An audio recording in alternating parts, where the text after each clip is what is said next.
I present to you a deck profile from the August 2003 format, also known as Yata-Format.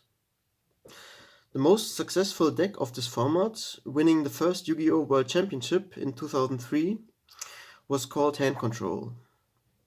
Aside from a couple of smaller amendments, this deck is based on the tournament-winning deck. The first real ban list was not in effect until October 2004, 1 year after this deck originated. The limited list for the August 2003 format can be examined in the video description below this deck list. The last set eligible for this format was Pharaonic Guardian, introducing cards such as Ring of Destruction, Zaloog, and Mirage of Nightmare, as well as Trap Dust Shoot.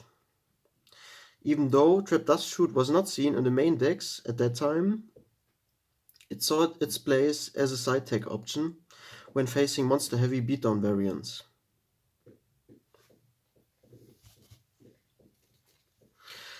The most famous win condition of this format was to establish a Yata-Lock.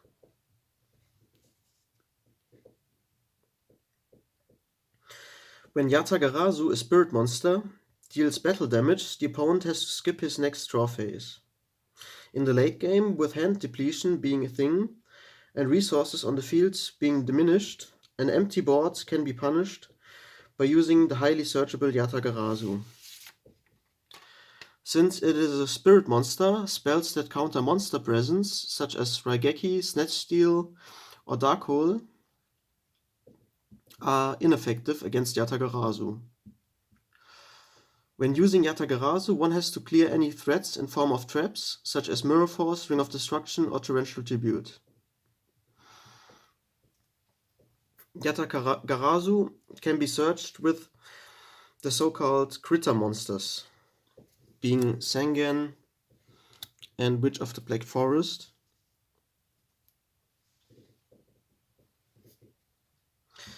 The critter monsters, eponymous to an older era of Yu-Gi-Oh! I'm going to cover extensively in an upcoming series of videos in the near future.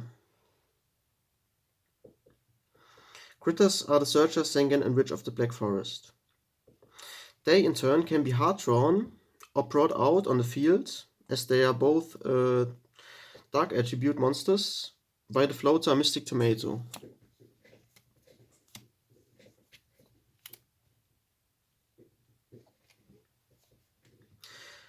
Which I play in 3.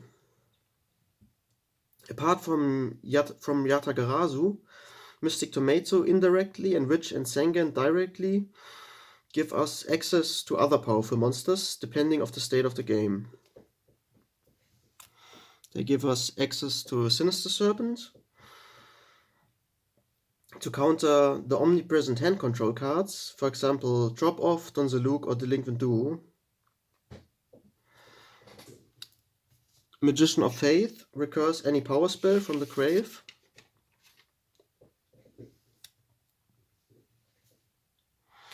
Cyber Jar replenishes the field and both hands. It should be used as a last resort option, considering opposing hand control strategies, countering opposing hand control strategies. Same can be said about Fiber Jar, effectively resetting the game, with the exemption of life points and the banished pile. The Critters and Mystic Tomato both also directly access Zaloog.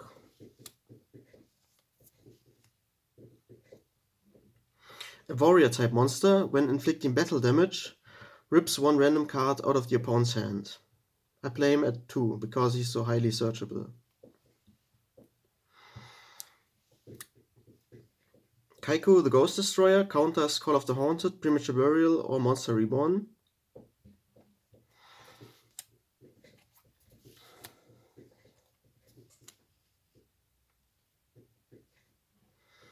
Gemini Elf is there to beat down the opponent, as it is the biggest level 4 beater without any drawback effects. The only tribute monster I play is the 1 copy of Jinzo, who counters trap effects and was limited to 1, pretty much since he came out in Pharaoh Servant in late 2002. So much for the monster cards. Now onto the hand control, discard, spell and trap engine. We play the Unholy Trinity, comprising Delinquent Duo, the Forceful Sentry, and Confiscation. While Delinquent Duo makes the opponent discard one random card and one card of his choice, the Forceful Sentry and Confiscation give us knowledge over the opponent's hand, yet only take one card away. Whoever opens up with this Unholy Trinity usually ends up winning the game. With all of them.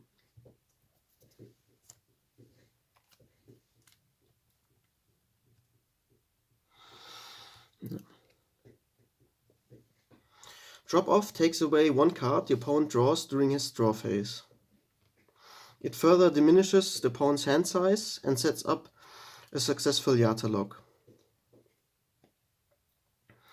If the discard spell engine is called Unholy Trinity, the next 3 draw cards could be called Holy Trinity of this format. I play Pot of Greed, Graceful Charity and Mirage of Nightmare.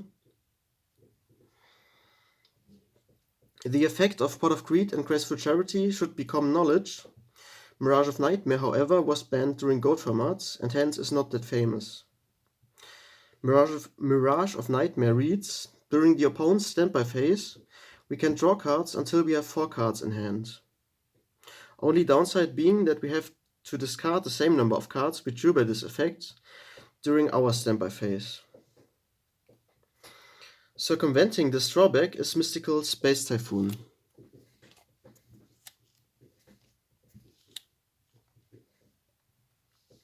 Activated just before our standby phase takes place.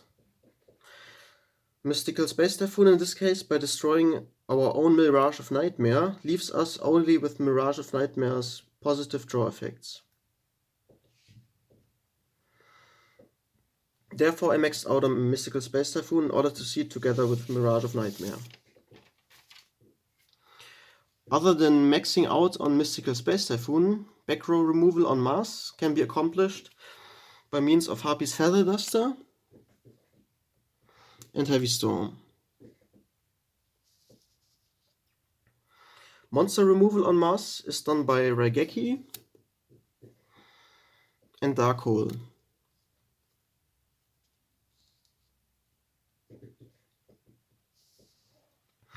Dealing with single monster cards is the reason for playing Nobleman of Crossout for face down monster cards, Change of Heart, and Snatch Steal.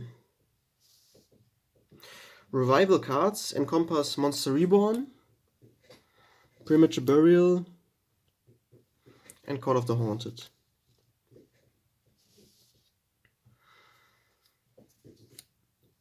A well-timed